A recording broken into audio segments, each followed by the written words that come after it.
বিজেপিয়ে জন আশীৰ্বাদ যাত্ৰা আৰম্ভ কৰিছে আৰু এই জন আশীৰ্বাদ যাত্ৰাৰ অংশস্বৰূপে আজি মুখ্যমন্ত্ৰী ডক্টৰ হিমন্ত বিশ্ব শৰ্মা, ৰাজ্যিক বিজেপিৰ সভাপতি দিলীপ শইকীয়াকে আদি কৰি সকলোৱে অংশগ্ৰহণ কৰিলে সেই জন আশীৰ্বাদ যাত্ৰাত। আমি সেই দৃশ্য আপোনালোকক দেখুৱাব বিচাৰিছোঁ।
নরেন্দ্র মোদী বন্দে বন্দে বহুত বহুত ধন্যবাদ। সভাপতিক স্বাগতম জনাই আমি আশীৰ্বাদ লবলৈ মুখ্যমন্ত্ৰী ডাঙৰীয়াক মঞ্চত নামি আহিবলৈ অনুৰোধ কৰিছো।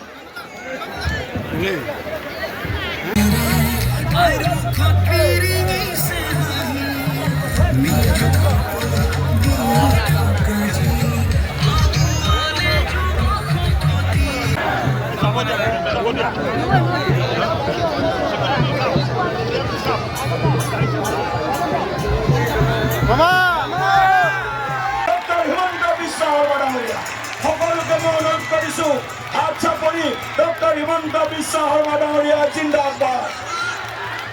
ডক্টৰ হিমন্ত বিশ্ব শৰ্মা ডাঙৰীয়া জিন্দাবাদ। বহুত বহুত ধন্যবাদ।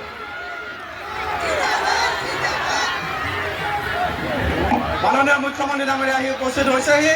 ডক্টৰ হিমন্ত বিশ্ব শৰ্মা জিন্দাবাদ। ডক্টৰ হিমন্ত বিশ্ব শৰ্মা জিন্দাবাদ। দিলীপ শইকীয়া জিন্দাবাদ। ইতিমধ্যে আৰম্ভ হৈছে 1.5 লাখতকৈ অধিক বিঘা ভূমি আজি সন্দেহযুক্ত বাংলাদেশীৰ হাতৰ পৰা কবলৰ পৰা মুকলি কৰিব। যদি কোনোবা চৰকাৰে পাৰিছে, কোনোবা মুখ্যমন্ত্ৰীয়ে পাৰিছে, সেই চৰকাৰ হৈছে বিজেপিৰ নেতৃত্বৰ NDA চৰকাৰ। সেইজন মুখ্যমন্ত্ৰী হৈছে অসমৰ সৰ্বকালৰ সৰ্বশ্ৰেষ্ঠ মুখ্যমন্ত্ৰী ডক্টৰ হিমন্ত বিশ্ব শৰ্মা ডাঙৰীয়া। হিমন্ত বিশ্ব শৰ্মা ডাঙৰীয়া এই মঞ্চৰ পৰা আমি নিশ্চিতভাৱে সাহস দিম যে আমি আই অসমীক, মা ভাৰতীক বিকাশৰ লগত সুৰক্ষিত কৰাৰ যি সংকল্প, সেই সংকল্প মনকে বুজা, মনকে শিকাবা, মনকো নিদিবা হিন্দীয়কে বুজাব পাৰিলে জীৱ বৈকুণ্ঠলৈ যায়।